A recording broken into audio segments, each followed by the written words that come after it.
تمام. احنا قلنا المغرب لو فاتني صلاة المغرب ينفع اصليه خلف العشاء؟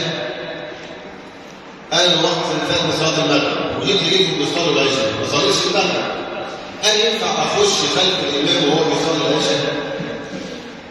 ينفع في الركعه الثانيه او الثالثه او الرابعه يبقى ثلاثه قصاد ثلاثه يبقى كده كويس.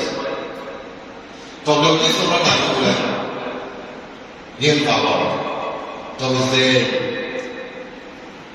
هيصلي مع الامام الركعه الاولى والثانيه والثالثه عادي، ويجي الامام يقوم الركعه الايه؟ الرابعه بتاعت صلاه العشاء. هو عليه كم ركعه؟ ثلاثه بتوع المغرب. ادى هو مع الامام الثلاث ركعات.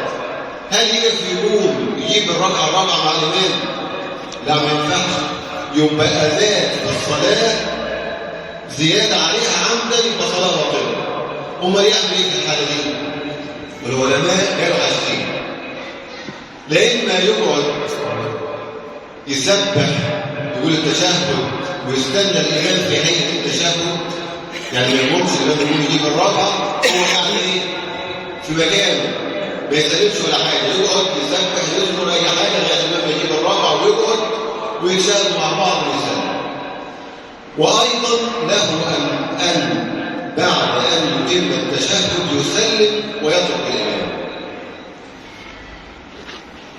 جديدا لا ممكن دي من الحاجات الاعذار اللي ممكن المأموم يترك الامام وينصرف.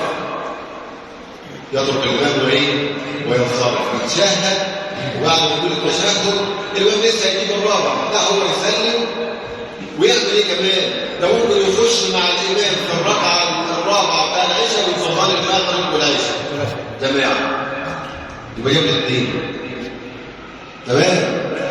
بقولها تاني، يبقى يصلي مع الامام، هو بيصلي الامام بيصلي العشاء وانا قاعد اصلي المغرب، اصلي مع الامام الاولى الثاني واقول التشهد معاه واقوم اجيب الركعه الثالثه مع الامام، هو يقوم يجيب الركعه الرابعه ليه انا اقعد خلصت التشهد واسلم، وبعد ما اسلم الامام لسه بيصلي الركعه الايه؟ الرابعه بتاع العشاء، اقوم اكبر واخش معاه ايه؟ في صلاه العشاء واكمل صلاتي. طب منين جبت الكلام ده؟ هو ينفع واحد يسيب الامام كده مع نفسه ويسلم ويمشي؟ في حاله العذر، في حاله العذر ايه؟ الشديد او مساله زي كده. طب منين الكلام ده برضه؟ حديث سيدنا معاذ بن جبل اللي احنا قلناه الدور اللي فات، لما سيدنا معاذ كان بيصلي العشاء خلف النبي صلى الله عليه وسلم جماعه يصلي مأموم، وكان ينطلق بعد صلاه العشاء يصلي بقومه صلاه العشاء اماما، فبالنسبه له هو كانت نافله وقومه كان ايه؟